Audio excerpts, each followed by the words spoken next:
സംവിധായകൻ ശ്രീ മഹേഷ് നാരായണൻ നമ്മളോടൊപ്പം ഉണ്ട്.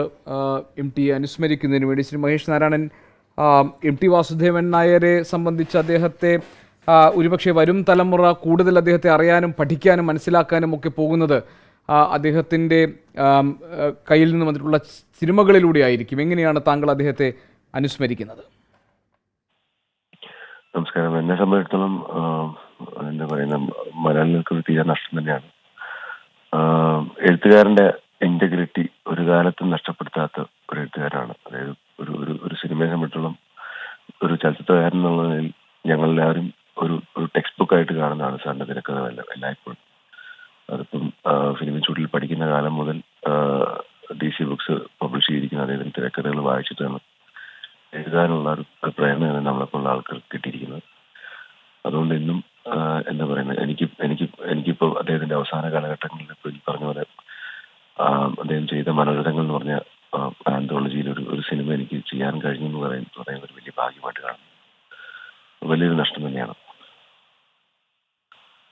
ശരി, വളരെയധികം നന്ദി ശ്രീ മഹേഷ് നാരായണൻ.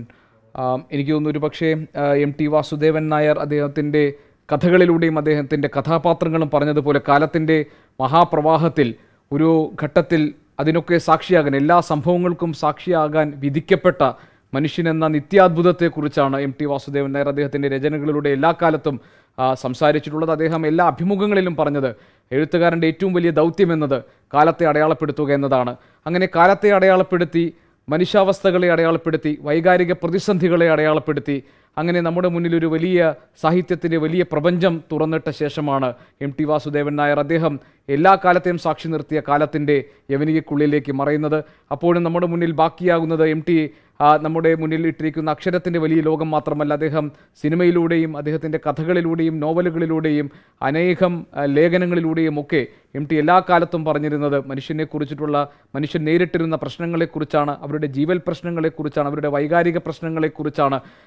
അപ്പോഴും എം ടിയുടെ കഥാപാത്രങ്ങൾ സംസാരിച്ചു കൊണ്ടിരുന്നത് ഏത് സന്ദിഗ്ധ ഘട്ടത്തിലും മനുഷ്യന് പ്രതീക്ഷ നൽകുന്ന, പ്രത്യാശ നൽകുന്ന ഒന്നായി ജീവിതം പ്രകാശിതമായി തന്നെ നിൽക്കുമെന്നുള്ളതാണ്. അതിൻ്റെ ഒരു തുടർച്ചയാകണം ഇനി ഉണ്ടാകാൻ പോകുന്ന സാഹിത്യത്തിൽ നമ്മൾ പ്രതീക്ഷിക്കേണ്ടത്. മലയാളത്തിൻ്റെ മനസ്സാണ് ഇത് എം ടി വാസുദേവൻ നായരുടെ വിയോഗത്തോടുകൂടി നഷ്ടപ്പെട്ടിരിക്കുന്നത് എന്ന് ശ്രീ പ്രഭാവർമ്മ നേരത്തെ പറഞ്ഞത് ഓരോ മലയാളിയും അതിൻ്റെ യഥാർത്ഥ അർത്ഥത്തിൽ തന്നെ ഉൾക്കൊള്ളുകയാണ്. എം ടി വാസുദേവൻ നായരുടെ ഭൗതിക ശരീരം ഇപ്പോൾ കൊട്ടാരം റോഡിലുള്ള അദ്ദേഹത്തിൻ്റെ വസതിയിലേക്ക് കൊണ്ടുവന്നിരിക്കുന്നു. അദ്ദേഹത്തിൻ്റെ പൊതുദർശനം ഒഴിവാക്കണമെന്ന് അദ്ദേഹം നേരത്തെ തന്നെ അറിയിച്ചിട്ടുണ്ട്. നാളെ വൈകിട്ട് 5 മണിക്കാണ് സംസ്കാര ചടങ്ങുകൾ നടക്കുക. ഉറ്റ ബന്ധുക്കൾക്ക് അദ്ദേഹത്തെ കാണാനും അദ്ദേഹത്തെ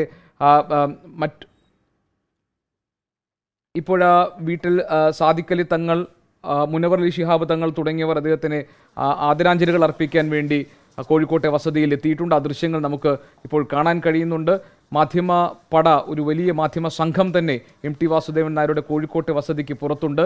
എപ്പോഴും ചിന്തകളാൽ, അദ്ദേഹത്തിൻ്റെ രചനകളാൽ വളരെ സജീവമായിരുന്ന അദ്ദേഹത്തിൻ്റെ വസതിയിൽ എപ്പോഴും വിരുന്നുകാർ, അതിഥികൾ ഉണ്ടായിരുന്ന ആ വീട്ടിൽ ഇപ്പോൾ അദ്ദേഹത്തിൻ്റെ ചേതനയേറ്റ ശരീരം കിടക്കുന്നു. എം ടി ഓർമ്മകളിലേക്ക്, നമ്മുടെ ഓർമ്മകളിൽ മാത്രം ഇനി എം ടി ബാക്കിയാവുകയാണ്.